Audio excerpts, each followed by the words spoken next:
Hey guys, how's it going? Welcome to my video.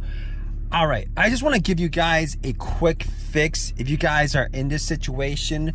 So a couple of days ago, I had this situation come up with my car. Previous to that, I had no issues. Car was driving fine. Matter of fact, it's been driving fine since I had it. The only thing that I actually had to change out within the last year was the battery. Other than that, I really had no issues whatsoever. So I was driving all day, went into supermarket, got some cherry ice cream. Love cherry ice cream. Got like 2 tubs of it, came out and was all ready to go home and have some good old ice cream in the hot summer, and it cranked, but it wouldn't start. Cranked, it wouldn't start. So I was thinking to myself, oh wow, okay, so this is a situation. It's not the worst situation. I'm getting power to everything. The AC wasn't working because the car wasn't turning on, but the blow motor was working. The radio worked. Everything worked, but it just would not turn. It would not run. It wouldn't run. It wouldn't run. So here's this situation. I'm stuck with 2 tubs of ice cream. It's like 95 degrees out, and I didn't want to waste ice cream. So I'm like, all right, let me just do see if I can do a quick fix on this.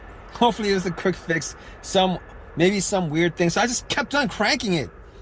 Kept on cranking it like 6, 7, 8 times, hoping that it would start.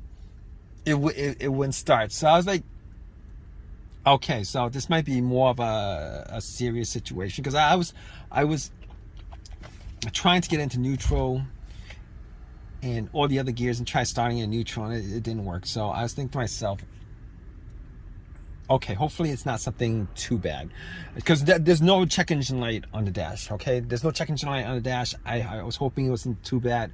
So and I specifically caught that there was no check engine light on the dash. Didn't see any kind of red check engine light on the dash. So I was like,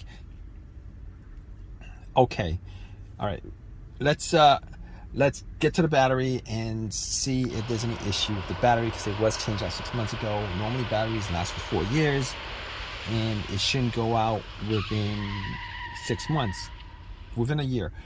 So I was thinking to myself, hopefully it's something that's kind of simple. Maybe there's a little corrosion on the terminals. Maybe it wasn't tightened. Maybe there was some play on the terminal. So I was like, okay, got to the battery and everything looked good. The terminal looked good. It was tight. I wiggled it. It wouldn't wiggle. As far as I could tell, there was no corrosion on the terminals whatsoever. And I did also make sure to check the negative line that went to the frame, make sure it's connected, make sure it's no corrosion, etc. And I was like, okay. Now I couldn't be 100% sure that it wasn't the battery. All the cranks that I was hearing were strong cranks. Now normally if the battery's kind of weak, I would hear like a weak crank, but I cranked it up like 8 times, and every single time it seemed to be really strong. So I was like, let me check this out further. Maybe I'll just turn on the lights, the headlights, and see if it's bright. And the headlights were bright. So I was like, here's the problem. All right, the battery seems to be good. Now, obviously at this point, I'm thinking 99% sure it's not the battery, like 99% sure it's not the battery.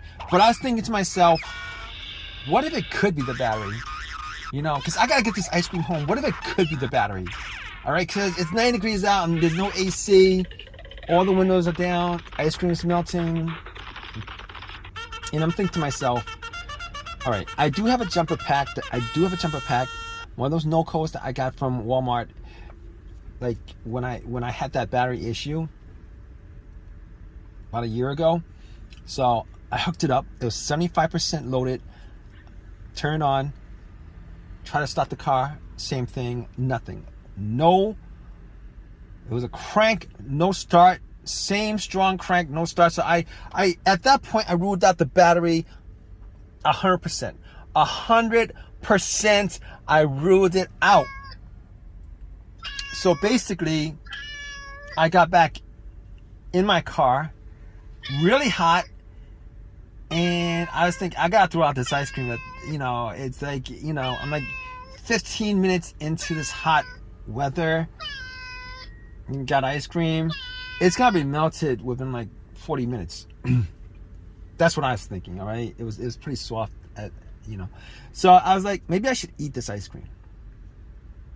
Maybe I just eat some of it and then throw some of it. But I'm getting off track right now. But I was thinking to myself, maybe it's the crankshaft, maybe it's the camshaft, maybe it's the mass airflow sensor, maybe it's any of those things with a sensor, and maybe it could be all those things. And I record to myself, you know what? There was no check engine light. I remember looking at the dash. For whatever reason. You know, I remember looking at the dash and I didn't record a check engine light because I would have noticed it, all right? And if any of those components, the mass airflow sensor, the crankshaft, the camshaft, you know, the throttle position, if any of those sensors, any of those sensors had any issues whatsoever, for the most part, like 99% of the time, if any of those sensors has issues, there's a good chance, 99% of the time, that the check engine light will illuminate or at least blink. Now, I didn't have an OBD2 scanner on me to scan it all the way through, so I don't know that 100% for a fact, but I know that I could probably rule out most of those things. So at that point, I was like, I was sitting in my car. It was hot. I was thinking about calling AAA, and at that point, I was like, let me just eat some ice cream. I ate some ice cream. I filled my stomach up, trying to figure out what could be the cause of it. It could be a bunch of things, but I was going through the most obvious things that it could be. It could be, you know, after ruling out the battery, after ruling out all the sensors, because there was no check engine light, I was thinking, here's what's left. All right, the fuel pump relay, the fuel filter. It's either not getting fuel or it's something electrical, like a blown fuse or blown relay. Now, my next step was I went and checked the fuses and the relays. Now, all the fuses look good. I didn't have a fuse tester on me, but I looked at the fuse box just to make sure nothing looked like it was brownish or burnt or any of that nature, and none of it looked burnt. I didn't smell any kind of burnt coming from it. So I was like, maybe it's the fuel pump. It could be the fuel pump. Maybe it's the fuel pump relay. One of those things may have gone out. So I was thinking, I got back in my car. I actually tried to start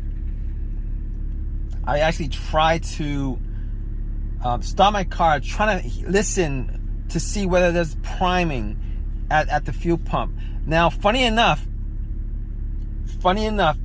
you know, I was able to hear some buzzing when I turn the key to the on position. All right, the on position is the position before the crank. All right, it's before the crank. Turn it to the on position a couple of times. Turn it off, turn it to the on position. Turn it off, turn it to the on position a couple of times.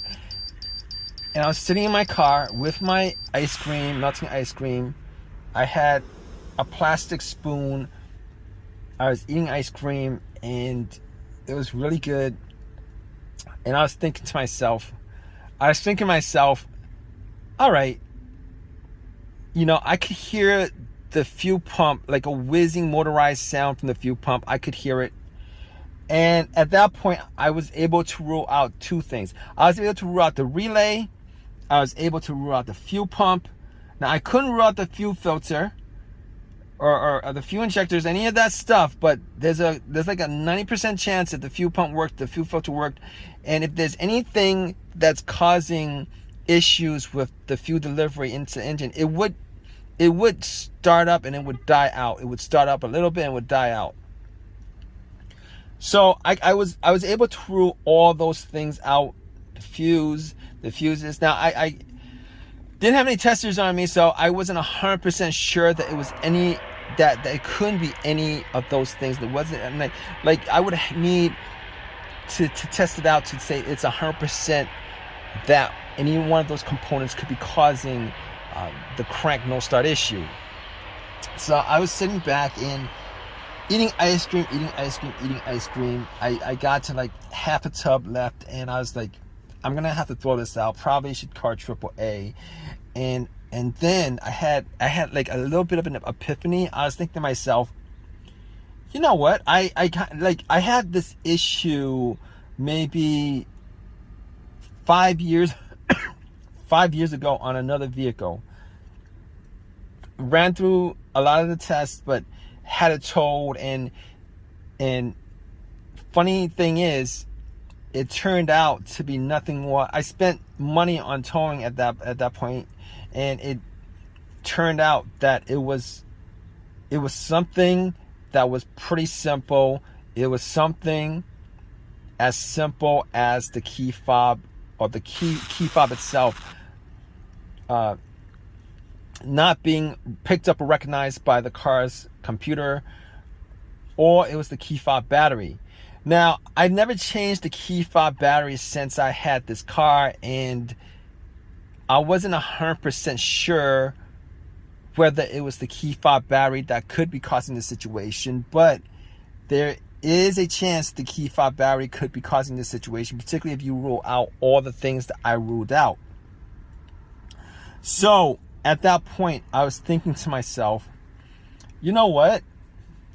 I'm gonna take the key fob battery out, because I can't tell 100% whether that's causing the issue. But I went back into the supermarket. All right, I took the battery out of the key fob itself, the remote, got a battery, popped it in, and I was crossing my fingers that it was something as simple as that, because I had no issues with the vehicle previous to that, except for changing out the battery. And guess what, guys? Once I got in and tried to start it, it cranked up. It cranked up immediately.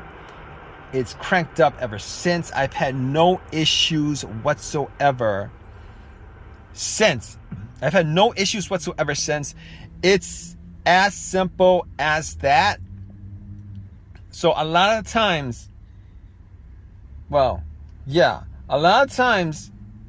you know, it could be one of the components that I went through, but sometimes it could be that as simple as your key fob battery that's causing the issue. So if you guys are in this situation, I'm sure you guys are, if you guys are watching this and you guys want to rule out something that could be causing your crank no start situation, and you guys want a very, very, very quick fix, definitely try this out. Okay, take the key, especially if you guys haven't changed the key fob battery in a while, take the key fob battery out and go to your local, wherever it is, CVS, and any place that sells these little flat batteries, buy yourself one of these batteries, replace it, pop it in, and try to start it. If it starts up, then you're all in the clear.